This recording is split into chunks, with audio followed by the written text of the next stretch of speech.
Os beneficiários da Previdência Social, aposentados por invalidez, ficam obrigados, sob pena de sustação do pagamento do benefício, a submeterem-se a exames médico-periciais, estabelecidos na forma do regulamento, que definirá sua periodicidade e os mecanismos de fiscalização e auditoria.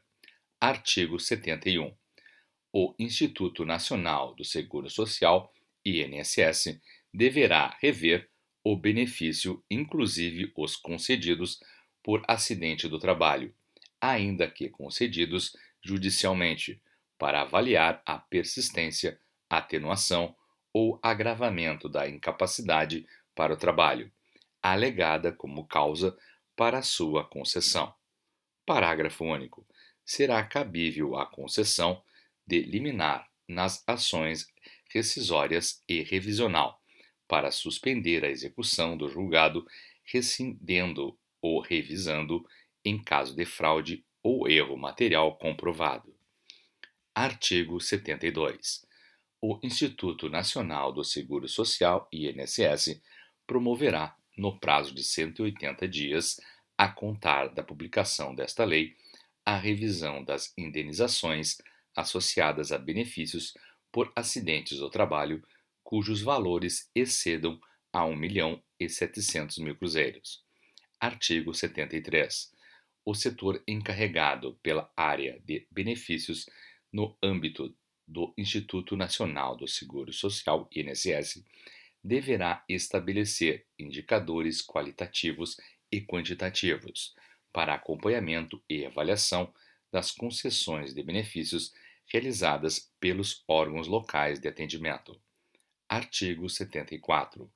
Os postos de benefícios deverão adotar como prática o cruzamento das informações declaradas pelos segurados com os dados de cadastros de empresas e de contribuintes em geral, quando da concessão de benefícios.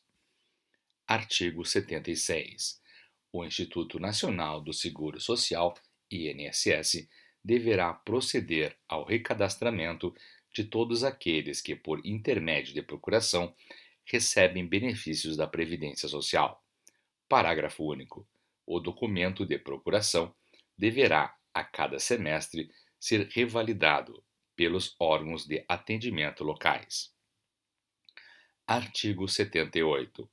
O Instituto Nacional do Seguro Social, INSS, na forma da legislação específica, fica autorizado a contratar auditorias externas, periodicamente, para analisar e emitir parecer sobre demonstrativos econômico-financeiros e contábeis, arrecadação, cobrança e fiscalização das contribuições, bem como o pagamento dos benefícios, submetendo os resultados obtidos à apreciação do Conselho Nacional de Seguridade Social.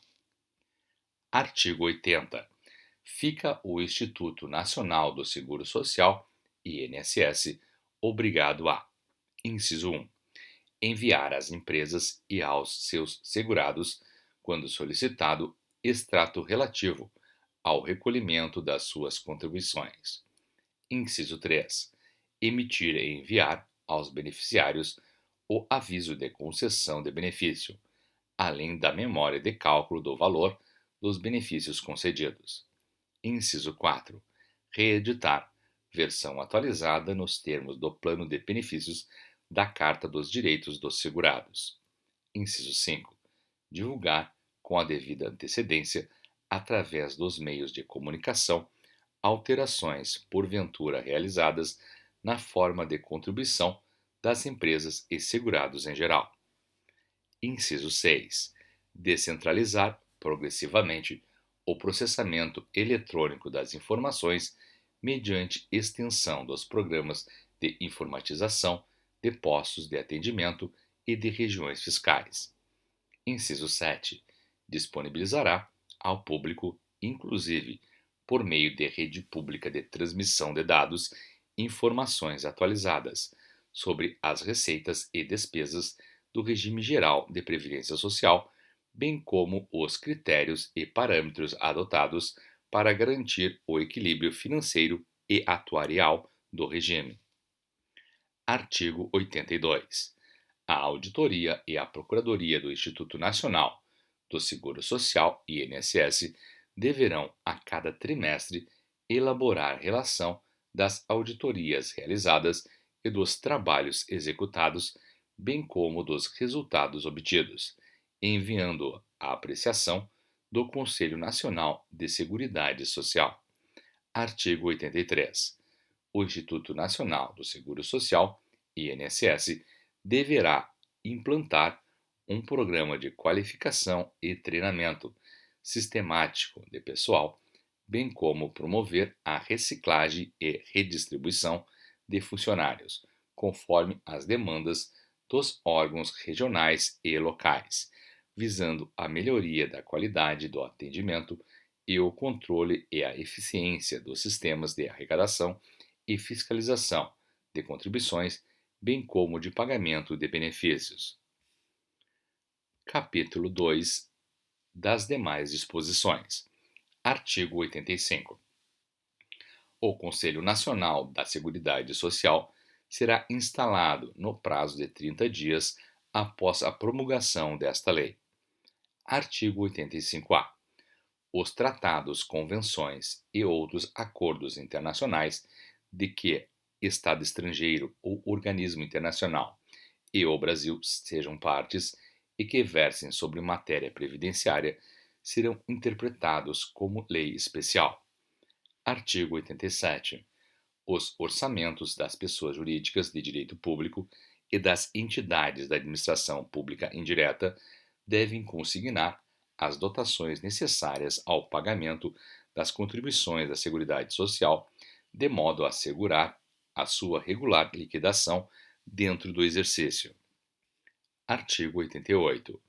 Os prazos de prescrição de que goza a União aplicam-se à Seguridade Social, ressalvado o disposto no artigo 46.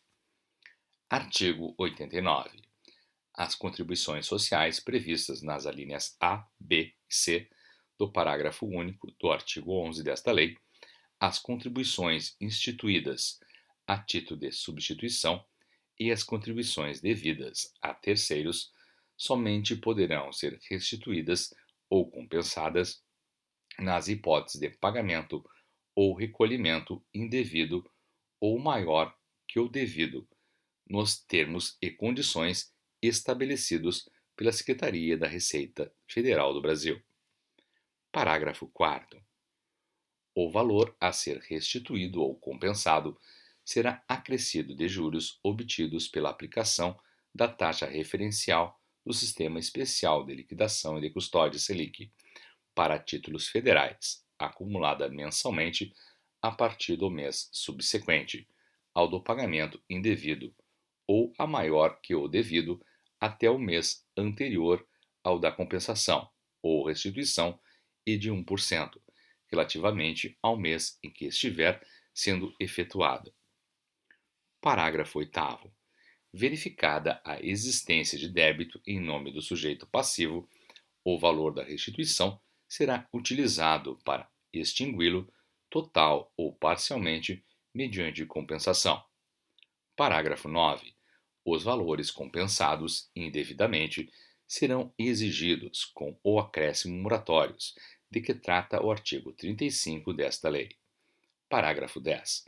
Na hipótese de compensação indevida, quando se comprove falsidade da declaração apresentada pelo sujeito passivo, o contribuinte estará sujeito a multa isolada, aplicada no percentual previsto no inciso 1 do caput do artigo 44 da Lei 9.430, aplicado em dobro e terá como base de cálculo o valor total do débito indevidamente compensado. Parágrafo 11. Aplica-se aos processos de restituição das contribuições de que trata este artigo e de reembolso de salário-família e salário-maternidade o rito previsto no Decreto 70.235. Parágrafo 12. O disposto no parágrafo 10 deste artigo não se aplica à compensação efetuada nos termos do artigo 74 da Lei 9.430, de 27 de dezembro de 1996.